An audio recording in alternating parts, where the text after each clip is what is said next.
हाय दोस्तों, नमस्कार। मैं हूं मंजीत सिंह और इस वीडियो में मैं आपको आरसीसी में बॉन्ड चेक करना बताऊंगा और एलएसएम मेथड से।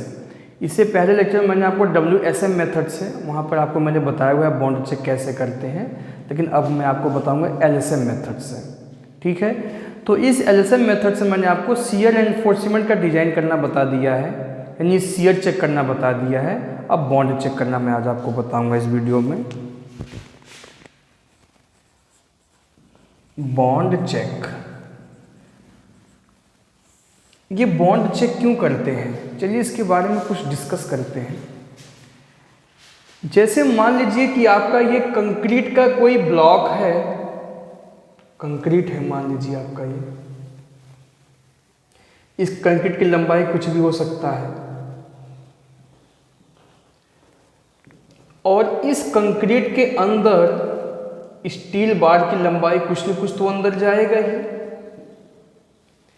तो बॉन्ड चेक करने से पहले मैं आपको बता दूं कि लेंथ ऑफ डेवलपमेंट क्या होता है। लेंथ ऑफ डेवलपमेंट के बारे में पहले हम लोग डिस्कस कर लेते हैं, ये क्या होता है।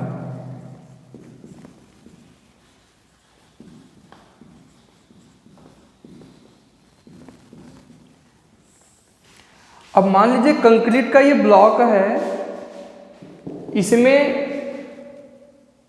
ये स्टील बार अंदर डाला गया है, ये स्टील बार हो गया आपका।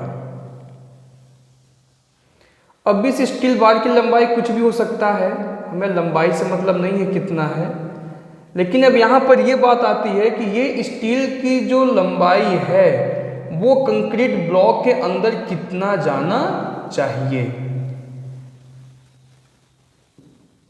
ठीक है, अब यहां पर कोई न कोई फोर्स, टेंसाइल स्ट्रेंथ स्टील पे लगा होगा। ये टेंसाइल स्ट्रेंथ हमेशा स्टील को बाहर निकालने का कोशिश करेगा। जब उस पर टेंसाइल लोड लगेगा तो वो स्टील क्या होगा, कंक्रीट से बाहर निकलने की कोशिश करेगा। लेकिन यहां पर जो कंक्रीट है और ये जो स्टील बार का सरफेस है, स्टील बार के ऊपरी सरफेस और कंक्रीट में एक बॉन्ड स्ट्रेंथ जनरेट होता है। वो बॉन्ड स्ट्रेंथ हमेशा कोशिश करेगा कि स्टील को बाहर न जाने दे, यानी कि जब वहां से फोर्स लगेगा टेंसाइल स्ट्रेंथ तो एक रिएक्शन के रूप में वहां पर बॉन्ड स्ट्रेंथ होगा जो कि इस स्टील बार को बाहर निकलने नहीं देगा। तो अगर ये लंबाई आप कम रखेंगे तो इसका बॉन्ड स्ट्रेंथ कम हो जाएगा। जितना ज़्यादा लंबाई आप बढ़ाएंगे स्टील बार का कंक्रीट के अंदर, उतना ही बॉन्ड स्ट्रेंथ ज़्यादा होगा, और कम रखेंगे तो कम होगा। तो ऐसा लेंथ, स्टील बार की वह लंबाई जो कि बॉन्ड स्ट्रेंथ उतना होना चाहिए कि वो टेंसाइल स्ट्रेंथ जो लग रहा है स्टील बार पे और ये स्टील बाहर निकलने न पाए, उसी लंबाई को बोलते हैं लेंथ ऑफ डेवलपमेंट। इसे एलडी से डिनोट करते हैं, यानी एलडी की वह लंबाई लेके चलना चाहिए कि देखिए हम कोशिश करते हैं कि यहाँ पे जो बॉन्ड स्ट्रेंथ है वो टेंसाइल स्ट्रेंथ के बराबर होना चाहिए। तो यहाँ पर ऐसा कितना लंबाई रखना चाहिए हमें कि यहाँ पे जो बॉन्ड स्ट्रेंथ हो वो इस टेंसाइल स्ट्रेंथ के इक्वल आ जाए, और उसी लेंथ को बोलते हैं लेंथ ऑफ डेवलपमेंट। ठीक है, तो लेंथ ऑफ डेवलपमेंट का हम वैल्यू निकालते कैसे हैं, चलिए उसको थोड़ा सा फॉर्मूला बना लेते हैं। तो मैंने अभी आपसे क्या कहा कि bond strength of concrete on steel is equal to tensile strength of steel, ये हमेशा होना चाहिए। क्या कहा मैंने आपसे, bond strength of concrete, bond strength of concrete on steel is equal to tensile strength of steel.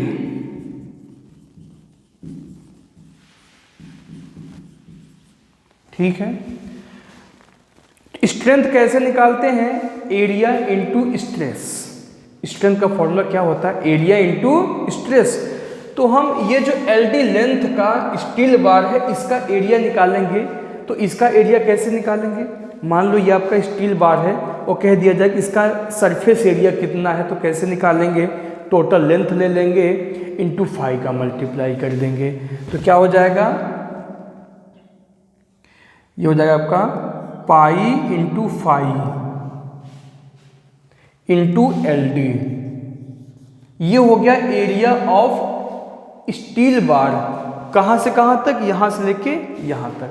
हम कैसे निकालते हैं एरिया, हमेशा पाई फाई में pi into phi where phi is equal to dia of main bar, तो pi into dia ले लेंगे into उसका लंबाई का मल्टीप्लाई करेंगे तो उसका एरिया आ जाएगा।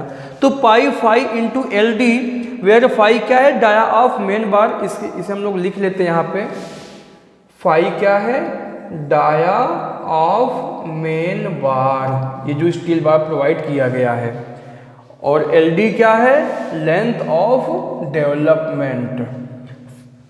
पाई हम लोग जानते हैं जिसका वैल्यू कैल्सी से हम लोग ले लेंगे, तो ये हो गया एरिया इंटू स्ट्रेस। स्ट्रेस जब यहाँ पे बॉन्ड स्ट्रेंथ जनरेट होगा तो यहाँ पे कौन सा स्ट्रेस होगा, बॉन्ड स्ट्रेस होगा, और बॉन्ड स्ट्रेस को टाउ बीडी से शो करते हैं। ये टाउ बीडी का वैल्यू आपको आईएस कोड से मिल जाएगा, ये बॉन्ड स्ट्रेस। तो pi phi into L D into tau BD, तो ये हो गया आपका bond strength of concrete on steel. ठीक है, टेंसाइल स्ट्रेंथ ऑफ स्टील अब निकालेंगे, यहाँ पर भी हम वही करेंगे, एरिया इंटू स्ट्रेस। तो यहाँ पर जो स्टील बार है, मैंने आपसे बताया कि इसकी लंबाई कोई लिमिट नहीं है, इसका हम एरिया कैसे निकालेंगे, यहाँ का जो मेन बार है, जैसे यहाँ पर मैंने लंबाई लेकर के निकाला एरिया, लेकिन यहाँ पर लेंथ लेके नहीं निकालेंगे, यहाँ पर उसका क्रॉस सेक्शन का एरिया निकालेंगे मेन बार का। तो यहाँ पर जो मेन बार का एरिया है वो कितना है, पाई बाई 4 इंटू डाया का square into stress of steel, stress of steel. तो स्ट्रेस कितना लेके चलेंगे स्टील का, 0.87 FY, 0.87 FY। अगर यही WSM मेथड से होता तो यहाँ पर हम स्ट्रेस कितना लेके चलते, permissible tensile stress sigma ST लेकर के चलते। WSM और LSM में ही अंतर है कि यहाँ पर हम सिग्मा ST ले लेंगे तो WSM मेथड हो जाएगा, और 0.87 FY ले लेंगे तो LSM मेथड से हो जाएगा। तो इसे सॉल्व करके यहाँ से हम LD का वैल्यू निकालते हैं। LD इज इक्वल टू क्या हो जाएगा, पाई बाई 4 इंटू फाई का स्क्वायर इंटू 0.87 FY अपान में pi phi into tau BD। LD is equal to क्या हो जाएगा, पाई से पाई कैंसिल, एक फाई कैंसिल हो जाएगा, तो ऊपर बचेगा फाई इंटू 0.87 FY, पहले लिख लीजिए 0.87 FY इंटू फाई अपान में 4 टाउ BD। ये हो गया लेंथ ऑफ डेवलपमेंट का फॉर्मूला। तो जब भी आपको लेंथ ऑफ डेवलपमेंट निकालना होगा तो कैसे आप निकालेंगे, 0.87 FY इंटू फाई अपान में 4 टाउ BD, इस फॉर्मूले से। लेंथ ऑफ डेवलपमेंट क्या होता है कि कंक्रीट के अंदर स्टील की वह लंबाई कि वहाँ पर जो बॉन्ड स्ट्रेंथ हो वो स्टील के टेंसाइल स्ट्रेंथ के इक्वल होना चाहिए, उसे क्या बोलते हैं, लेंथ ऑफ डेवलपमेंट। अब हम लोग बात करते हैं बॉन्ड चेक कैसे करेंगे। तो ये हो गया LD निकालना है आपका, तो पहले आपको LD मालूम होना चाहिए, उसके बाद आप बॉन्ड चेक करेंगे। बॉन्ड चेक करने के लिए एक सिंपल सा इक्वेशन है, उसी अगर वो इक्वेशन सेटिस्फाइड होता है तो हमारा बॉन्ड चेक यानी स्टील बॉन्ड चेक में सेफ है, अदरवाइज सेफ नहीं है। वो इक्वेशन क्या है, LD is less than and equal 1.3 M1 अपान में V प्लस L0। अगर ये इक्वेशन यानी हम क्या काम करेंगे, LD का जो वैल्यू आएगा 1.3 M1 अपान V प्लस L0 से कम या इक्वल आना चाहिए, तो हमारा जो स्टील बार है वो कंक्रीट में सेफ है, अदरवाइज सेफ नहीं है। तो यहाँ पर देखते हैं किसे क्या बोलते हैं, सबके बारे में एक बार फिर से डिस्कस कर लेते हैं। LD क्या है, लेंथ ऑफ डेवलपमेंट, अभी मैंने आपको बताया, ठीक है। जिसका फॉर्मूला क्या है 0.87 FY into 5/4 tau BD। FY हम लोग जानते हैं क्या होता है। FY क्या होता है? FY अगर आपका FE 250 का वैल्यू यूज किया गया है तो FY क्या हो जाएगा 250 न्यूटन पर mm²। अगर FE 415 ग्रेड स्टील यूज किया है तो FY क्या हो जाएगा 415 न्यूटन पर मिलीमीटर स्क्वायर। फाई क्या है आपका dia of main bar. Tau BD क्या है? टाउ BD को बोलते हैं बॉन्ड स्ट्रेस, जिसका वैल्यू हम कहाँ से लेंगे from steel table, sorry IS code से ले लेंगे हम। तो ये हो गया LD के बारे में। अब हम बात करेंगे M1 क्या है। M1 है मूवमेंट ऑफ रेजिस्टेंस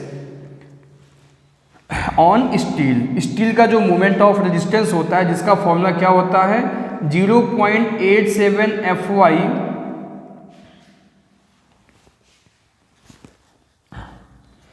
M1 का फॉर्मूला क्या हो जाएगा आपका 0.87 FY into AST into D-0.42 XU। इस फॉर्मूले से हम लोग निकालते हैं। FY हमें पता है, AST क्या है एरिया ऑफ स्टील है। इसके बारे में हम लोग ये छोटी मोटी चीज़ें सब जानते हैं हम लोग। एरिया ऑफ स्टील हो गया। स्मॉल d जानते हैं हम क्या है effective depth of beam. XU क्या है?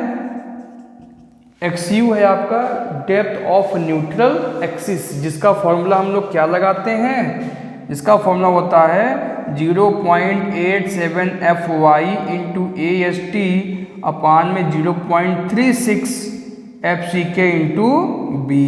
इस फॉर्मूले से हम लोग निकालते हैं XU का वैल्यू। उसके बाद अब हम बात करते हैं V क्या है।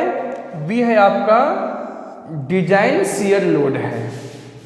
यहाँ VU लिख दीजिए आप VU। VU क्या है डिजाइन शियर लोड। ठीक है, कैसे निकालते हैं ये, इसका फॉर्मूला होता है VU का VU is equal to total shear load में 1.5 का मल्टीप्लाई कर देंगे। VU इज इक्वल टू क्या होता है 1.5 इंटू V। V क्या है आपका V है शियर लोड। और शियर लोड कैसे निकालते हैं, इसका फॉर्मूला होता है V is equal to WL/2। अगर WL/2 करेंगे तो ये सिंपली सपोर्टेड बीम के लिए होगा, और जब उस पर UDL होगा। V is equal to W/2 लेके चलेंगे जब सिंपली बीम होगा और उस पर पॉइंट लोड लगा होगा। V इज इक्वल टू केवल W कब लेके W इंटू L कब लेके चलेंगे, जब कैंटिलीवर बीम होगा और उस पर UDL लगा होगा। V is equal to W कब लेके चलेंगे, जब कैंटिलीवर बीम होगा और उस पर पॉइंट लोड। ये सब चीज़ें मैंने आपको पहले ही बता दिया। देखिए ये चारों फॉर्मूले के बारे में आपको पहले बता दिया हूँ। ये शियर लोड निकालने का फॉर्मूला है। जो भी यहाँ से शियर लोड आएगा उसे V बोलेंगे, इसी में 1.5 का मल्टीप्लाई कर देंगे तो डिजाइन शियर लोड हो जाएगा। और डिजाइन शियर लोड हम लेकर के यहाँ पे चलते हैं। फिर हम निकालेंगे L0। L0 क्या है ये, L0 है एनकरेज लेंथ। एनकरेज लेंथ जो स्टील बार होता है उसमें जो हुक की लंबाई हम एक्स्ट्रा लेके चलते हैं उसे क्या बोलते हैं एनकरेज लेंथ। इसे हम कैसे निकालते हैं, देखिए स्टील बार जब भी हम डालते हैं तो आप देखते होंगे हमेशा कभी 90 डिग्री पे उसे बेंड कर देते हैं, हुक बना देते हैं, कभी उसे 180 एंगल पे बना देते हैं, उसी को एनकरेज लेंथ बोलते हैं। इसका फॉर्मूला होता है 12/5 या इफेक्टिव डेप्थ ऑफ बीम। इन दोनों में जो सबसे मैक्सिमम वैल्यू होगा वो लेके चलेंगे हम, which ever is maximum value. ठीक है, 12 इंटू 5 यानी डाया ऑफ मेन बार उसका मल्टीप्लाई करेंगे जो वैल्यू आ जाएगा, और इफेक्टिव डेप्थ ऑफ बीम, इन दोनों में देखेंगे कंपेयर करेंगे, जो मैक्सिमम वैल्यू होगा उसको क्या बोलेंगे, एल नॉट। तो ठीक है दोस्तों, एक बहुत ही छोटा सा इक्वेशन था जिससे हम लोग बॉन्ड चेक करते हैं, L D is less than and equal 1.31/VU plus L not. इस इक्वेशन से हम बॉन्ड चेक करेंगे, अगर हमारा ये वैल्यू इससे कम आता है तो steel is safe on beam. ठीक है, तो अगर कोई डाउट हो तो आप कमेंट बॉक्स में पूछ सकते हैं, फिर मैं मिलूंगा एलएसएम मेथड से ही आगे जो न्यूमेरिकल अभी हम लोग सॉल्व कर रहे हैं इस समय।